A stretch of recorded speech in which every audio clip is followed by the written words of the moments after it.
And Good we're live, morning, sir. good morning, good evening, good afternoon, wherever you are. Welcome to another scene in Living World of Darkness' Demon the Fallen. Today we will be introducing, is his name pronounced Elysian? Yes, sir. All right, today we will be introducing Elysian. But first we are going to go back before the birth of the Order of Region, back before the first city, back before the time where wolves herded man, back during the dawn of creation, where God's children were first ordered to watch after and tend after his greatest creation. But this time grew dark when God's first child brought forth the idea that mankind should be exposed to the truth, and in doing so, set forth the downfall of all creation. Years and years have passed since that day, and wars have finally broken out. We will be setting place at one final battle, one final confrontation with Lucifer's army versus those who chose to stand with the Creator. There we will find Elysian. He's part of the Ebon Legion. Yes, he is part of the Ebon Legion. Yes, he will be with the Ebon Legion in a land that is unknown to modern times. But there he will be facing off against a remnant of God's followers. Him and his men will be standing forth for one final, well, as with thee do not know, but one final battle before the blade of judgment falls. So what is Elysian doing right at this moment? Celestian will be spreading his magnificent wings with every ounce of arrogance, every ounce of audacity. He believes himself to be higher than his creator, better than him. That he is challenging him. He is fighting for what used to be something more pure, more holy, more sound, but now it's become more twisted, more evil, more sinister as the devotion, the love towards the Creator is no longer there. It's love for Him, the exaltation of Him.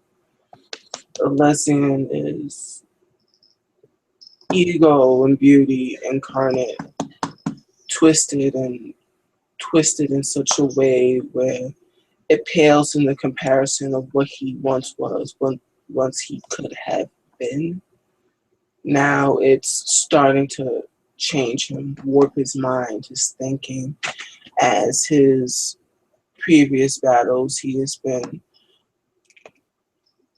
a person filled with rage, filled with malice, filled with nothing but a longing, a desire to be seen as beautiful, perfect, and serene. And he is coming with that perfect feeling, that perfect remnant as he looks with every fiber of his being, not with a look of longing or pity, but a look of defiance, a look of longing. It's envious. Look towards me, see me, love me, exalt me, as his eyes become almost pools of blackness as he sets his eyes on the prize. And standing around you, your brothers and sisters from all seven houses, from the Namaru to the Ashura, the Nebaru, the Halaku, the Rabasu, all they give out their battle cries. cries and screams that shake the very foundation of creation. You can see across the field of battle those who would not join you, those who cowered in fear at the Creator, those who hide behind some false ideal of morality. Stand ready to fight. Weapons unknown to man today. The hunger for blood, the hunger for death. They are ready to lay war and to destroy all before them. Elysian will spread his wings and look with a determination as he spurs his brothers and sisters on, egging them on, filling them with a parasupernatural feeling of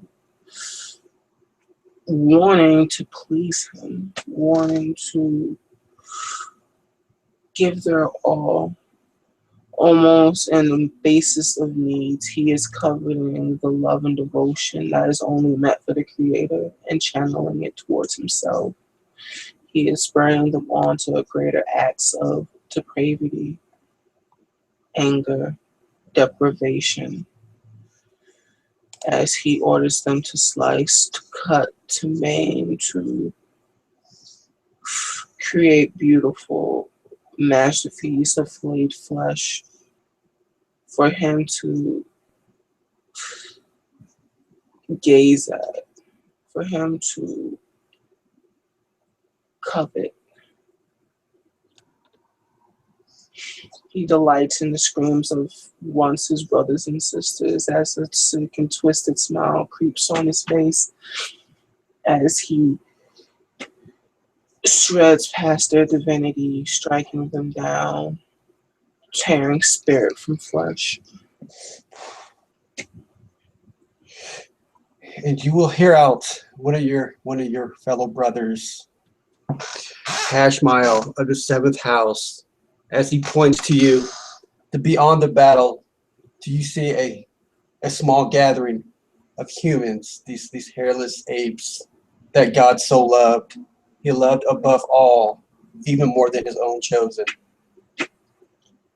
And amidst the battle and the fighting, you can hear that the same songs that you brought forth to creation, they now use as these sing their praise, not to you, but to the angels and to the Lord. So they raise up their voice in faith. They mock you and they cast you away. A smile that creeps across his face is one of decisiveness, spurning, as his eyes flare with rage, as his body yearns for the praises that they're giving. It spurns him on to greater acts as he demands it, no longer asking, no longer inspiring. He wants it.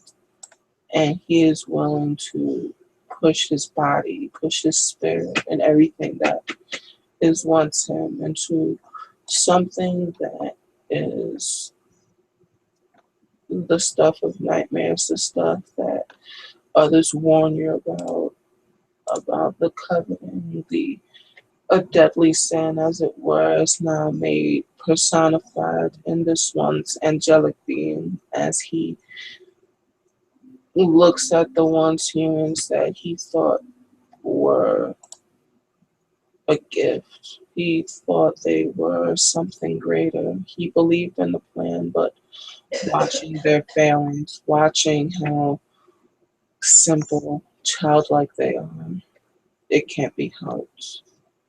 Their devotion and their faith is ill placed. It should not be placed in the Creator, it should be placed in Himself. Lucifer had good ideas, but his altogether vision was a stepping ground for greater things to come. His design, his plans, his desires, as he spurs himself onward.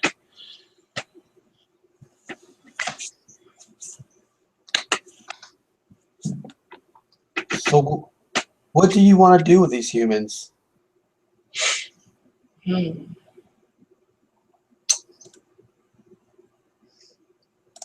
With these humans, he is going to demand their devotion. He is going to fully manifest before them, showing his angelic grace, and demand that they look towards him, summoning every ounce of his angelic mane, demanding their adoration, praises, and worship. Well, Look, you can hear some of their songs starting to shake, as if filled with fear and regret, unsure of what to do now. But some still sing to the high. They will not be bowed by those who have turned against the Father. the ones that no longer look towards him, he will roughly grab by the body and almost in a grandiose display existing on multiple planes of existence, show his majesty, show his gifts, his worth. It's becoming desperate, more frantic. He is becoming being possessed by his own envy. He is very much so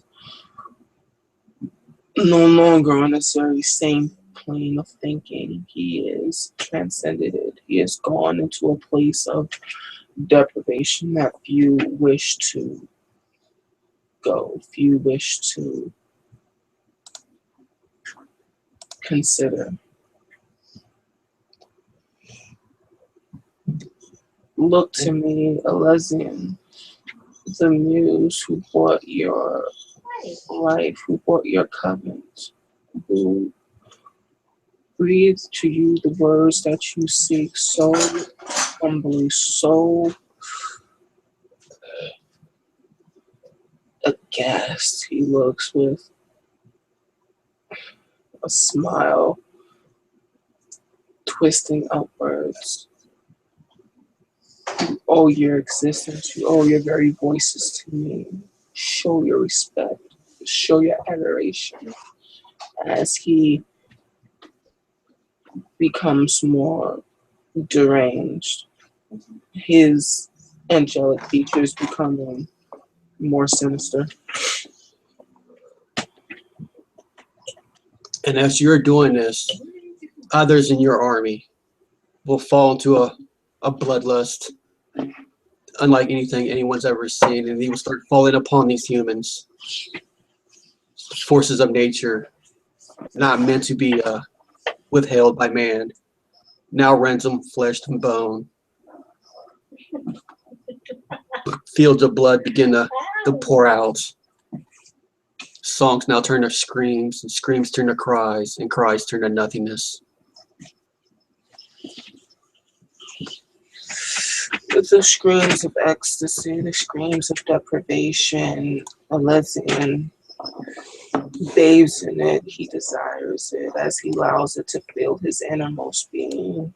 It is a feeling of elation as he spurs his armies on, as he feels their suffering. It's a new high he's never experienced.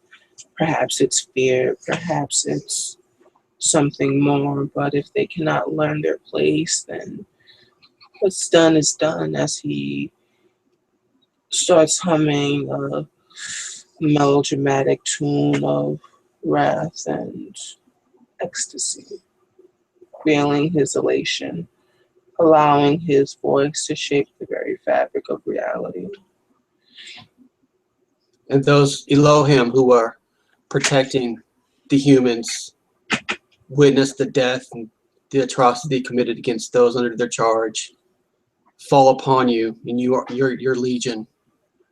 Blades crashing against one another, lures, power unchecked, unleashed, fire and water, wind. The land itself shakes. Battles unlike anything that we would ever see in the future. Rip apart creation. Angels come at you in all directions. using everything that they have at their disposal to try to bring you down.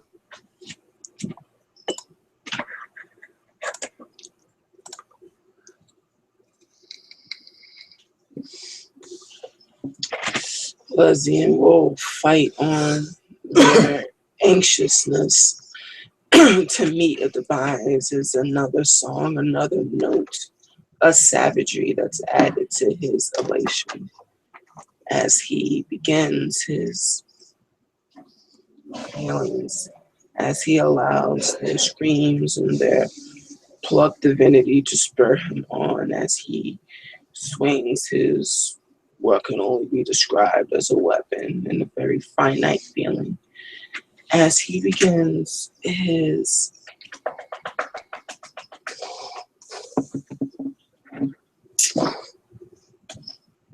his dance of murder and bloodlust, of war, as he feels the vibrations and the singing of steel as it clashes against one another, as shields clang, as swords do a very visceral dance on the battlefield. It's like nothing he has ever experienced, and all of the attention is on him. What a better feeling. They're paying attention to him. It's all about me.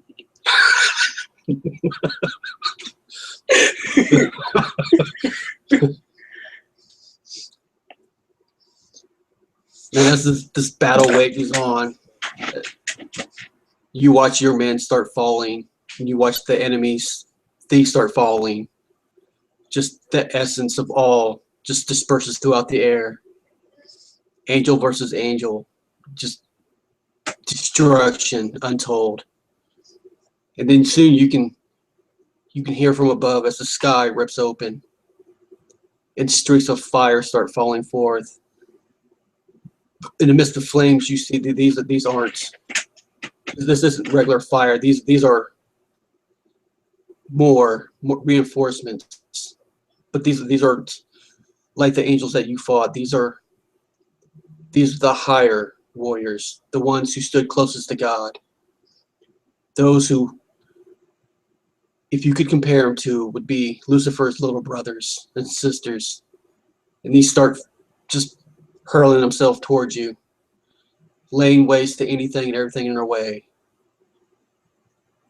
This is the final moment. It seems God has had enough, and now it's time to bring everything to an end.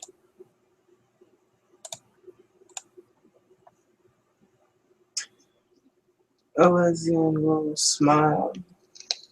Finally, he's gotten the attention so that he justly desires as he looks towards the seraphim that have turned their gaze towards him.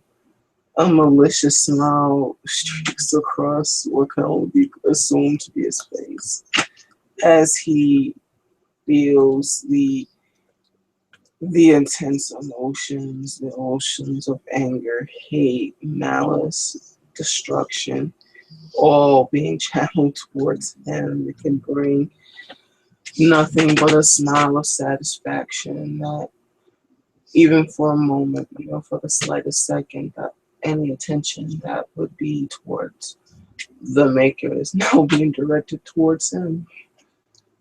It's an elated feeling as he begins to do battle. It's now less if he's going to win or if he's going to lose or if he's only going to ascend. It's about the feeling, the moment, the seeing of blades as it becomes more apparent that what he's fighting for the. It started off as something pure, something noble, but it's for him, it's for me, as he starts with these bouts, making enemies, taunting them, tapping into the latent desire, spurring them on. Slash me, cut me, devour me. notice me, love me. As the battles rage on, becomes apparent that he wants to ascend, he wants to be more. This can't be the end. The show must go on. The curtain has just begun. As the songs of savagery and steel clang throughout the skies, as streaks of lightning, fire, air, and earth swing about, striking fissures, chasms into the earth, all for what? For his adoration, for the malice set against him. And for what seems like forever, this battle wages on. And it is just slowly but surely your forces are whittled away. They are brought under heel. The survivors are brought in chains. You yourself brought down. The Archangel Michael himself stands before you, before he clasps a collar around your neck. He brings you in heel as he drags you and the survivors of your army. You notice that other armies across creation are there. The survivors who lost the battle. Thousands upon thousands of you stand forth as he stands before you and he calls out judgments. That as you have stood before God, before creation, as you have betrayed all that you have been given rulership over, you will be placed somewhere where you will no longer be able to influence mankind. You will be cast away forever, never to see creation. That which you have loved, that which you have watched over, is forever gone from you. And with his sword, he cuts open reality into a pit that can't even be described as black, dark. For those things have substance, this has nothingness, a void of just eternal emptiness. And one by one, you watch your brothers and sisters being hurled inside. Some walking freely, some being drugged, kicked in. And it's soon you'll reach where you are about forth to go in. And as you look over, you'll see next to Michael, you will see Lucifer himself standing there. No chains on him, no guards around him, nothing. It's as if he is chosen to be there by himself. Is he a liar? Did he betray you? You can look him in the eyes. Elysium will look towards him, his eyes burning with a rage. It doesn't come off as a scathing, angry like a furnace. No, this is more cold, calculated, very channeled, very deliberate. As his eyes bore into Lucifer, you did this to me. You caused my performance to end. And for that, I expect answers. You will notice me. As his eyes will dart from Lucifer to Michael, you have made yourself an enemy this day, so eager to please.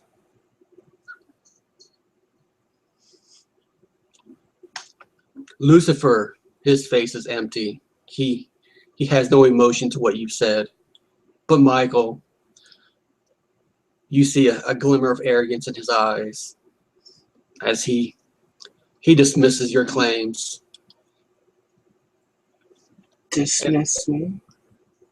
I am the greatest thing you will ever witness.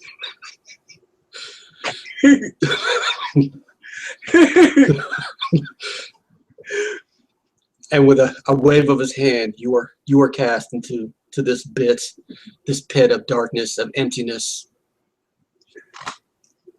And soon you can hear the screams and the cries of your brothers and sisters. It is a new song, a song you've never heard before. a song of emptiness and brokenness.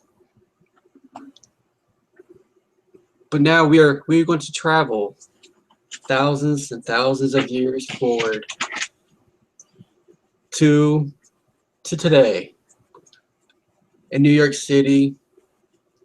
We are going to go to a what does he do? What does Raphael do?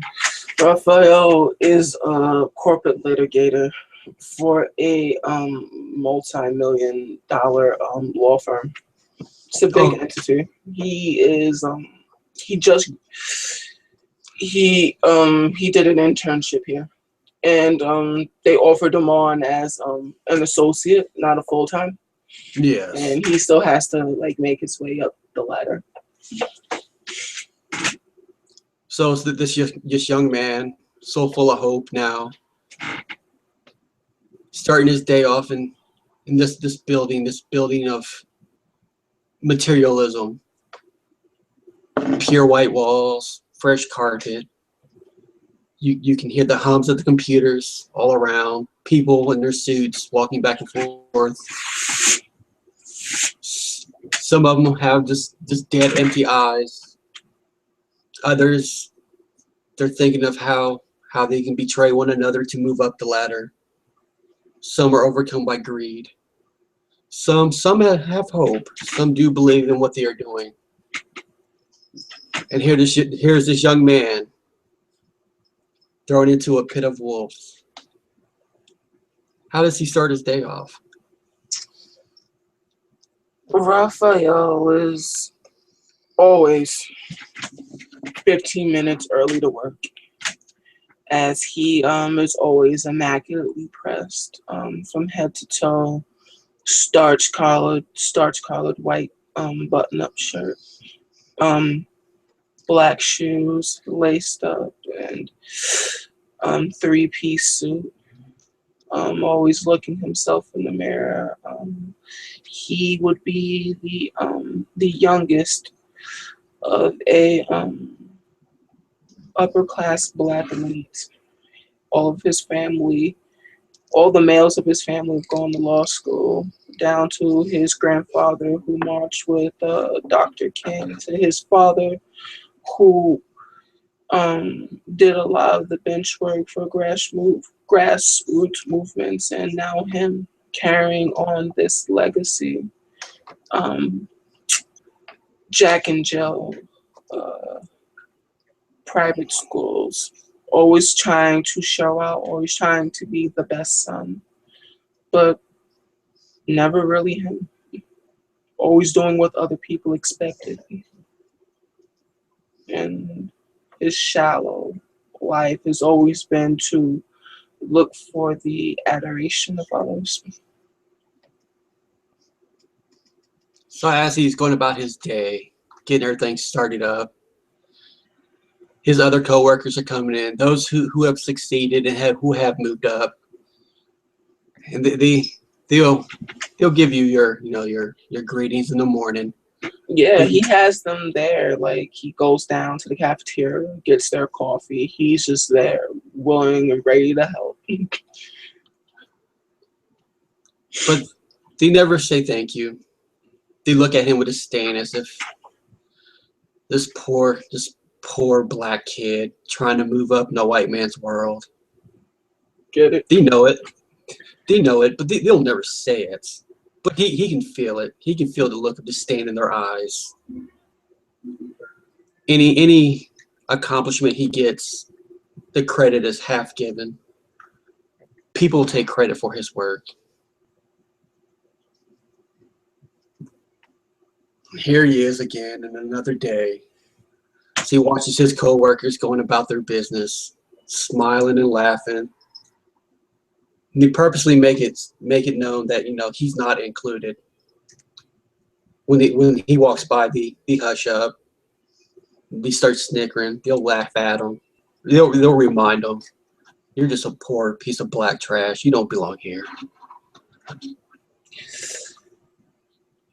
Raphael will never ever show that the taunts and barbs have gotten to him. He will always greet their taunts with a smile, never speaking out of turn, only speaking when spoken to, trying to show that he is not an angry black man, that he is well composed, put together, admired, that his better to be assumed to be a very sympathetic Dr. King supporter, never believed to be the angry black man depicted by Malcolm X and other radicals, Stokely Carmichael. Nothing too out of the ordinary, just very much so depicted in a way that would bring honor. So he'll get their coffee, he'll do their work and their research, all without a complaint, but with a smile each and every day, which will probably feed into his wonderful feelings of depression.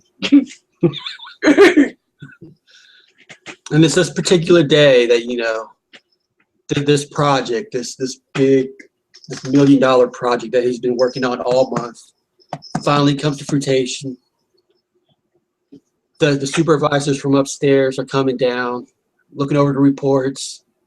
They're excited and ecstatic. They're pleased because this project will get them a contract worth so much. The influence alone can't even have a dollar sign attached to it.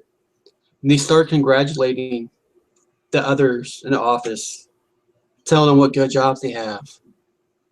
And you'll hear, like, as the credit for the work that you've done is being given to someone else.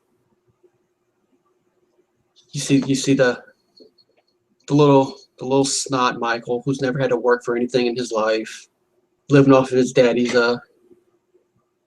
pensions, his work, his name. You'll see Robert, the smug little man who's lied and cheated, never once took the righteous way to get where he's at. He's willing to backstab. And you see the rest of your coworkers. But as the supervisors go around congratulating everybody, they ignore you. They don't even acknowledge you. Well, except one. One of the older members, probably one of the board members. He'll hand you a crumpled up coffee cup and tell you to throw it away. With that, you will feel Raphael will look and he will feel the coldness inside as he just looks back at him with those soft green eyes and wonder, why am I doing this? What's the point of this? When have I actually stopped to ask anyone what I wanted? What's the point? As he holds the cup in his hand and he just looks at it, he'll look towards Robert. He'll look towards Michael. That once perfect, pristine smile, fresh cut and fresh goatee, and a first look of anguish as he throws the cup in the trash. Doesn't bother punching out, picks up his jacket and begins to walk out of the door. And as he's walking away, he can hear the whisper of, "All lives matter." Psst, whatever. He feels the crushing feeling of longing, of wanting to matter, but knowing ultimately that he really doesn't. As he measures his steps, not caring if one shoe was out of line, remembering how he was always told that it was never enough to be just as good as his fair-skinned compatriots. He had to be smarter, better, more talented, willing to exceed, willing to push himself to greater heights. That it wasn't enough to be average. He had to be better than average. He had to be exceptional. But it got him here. It got him through these doors for what? A glass ceiling that he would never hope to escape.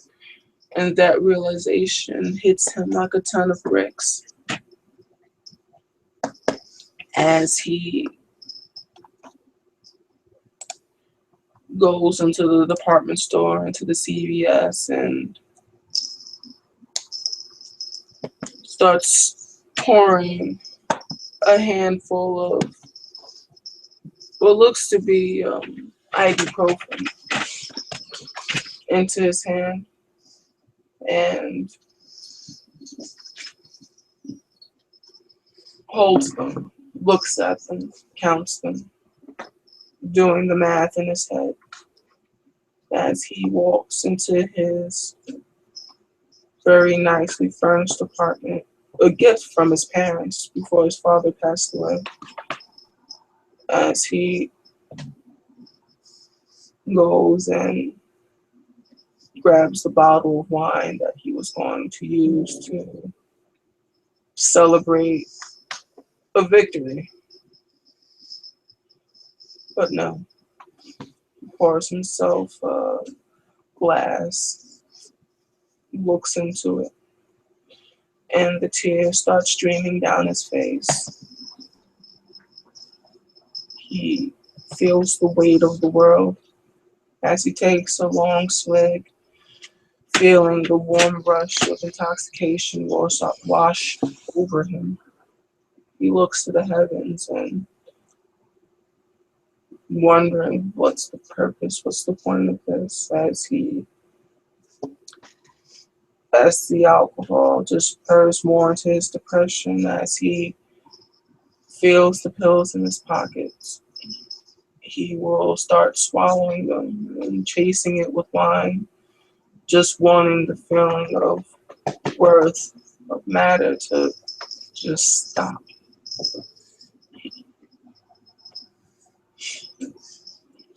And soon he will feel the pain starting to drift away.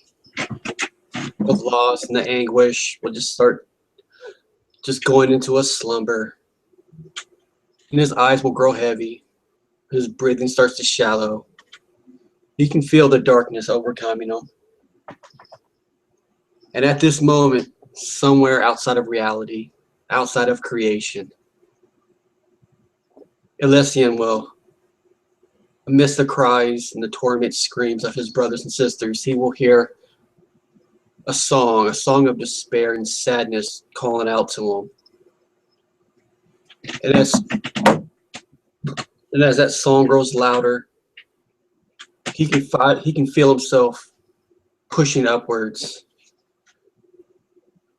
Despite this absence of anything, he finds something pulling at him. And as soon as it starts slowly, but it begins building up and faster. And soon he finds himself shooting up higher and higher. And where once he saw only nothingness, he sees cracks, shimmers of something that he could only consider existence appearing before his eyes. And before he knows it, he is escaping, pulling through this barrier that once held him back. And as he does so, he hears the chorus of loneliness.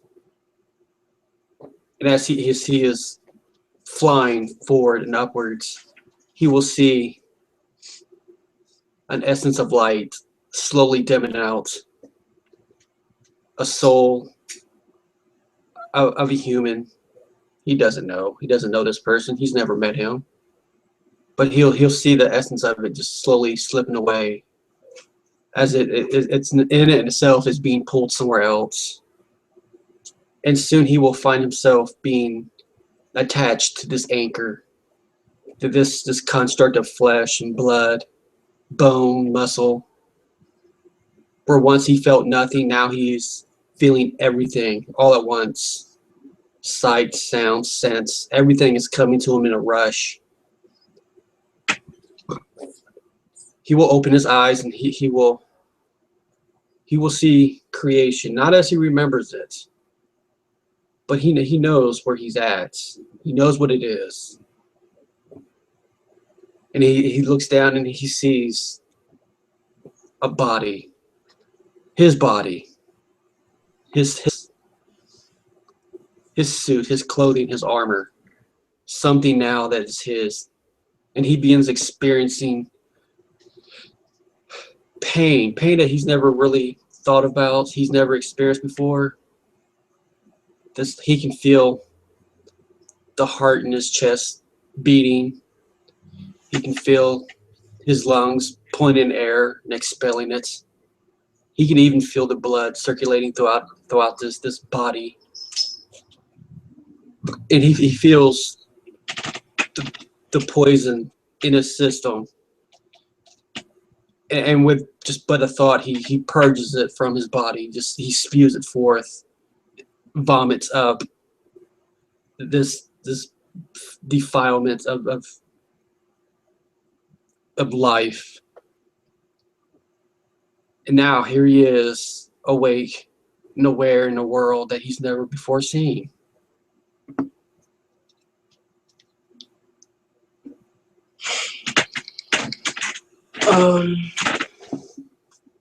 Leslie will lay back and look towards the heavens or the ceiling. Just look up, and a twisted smile will cross across his face. I told you I'll be back. Oh, now we gotta leave it at that because that's perfect. I'd want to keep it going, but I think that's like the best ending. Mm-hmm. Are you good? I mean, you want to end it here? No, we can end it here. Yeah, I like that. You want to give an outro? So. Yep. Thank you, watchers for watchers. Thank you, players for playing, and have a good night. Oh, this sick fuck. All right.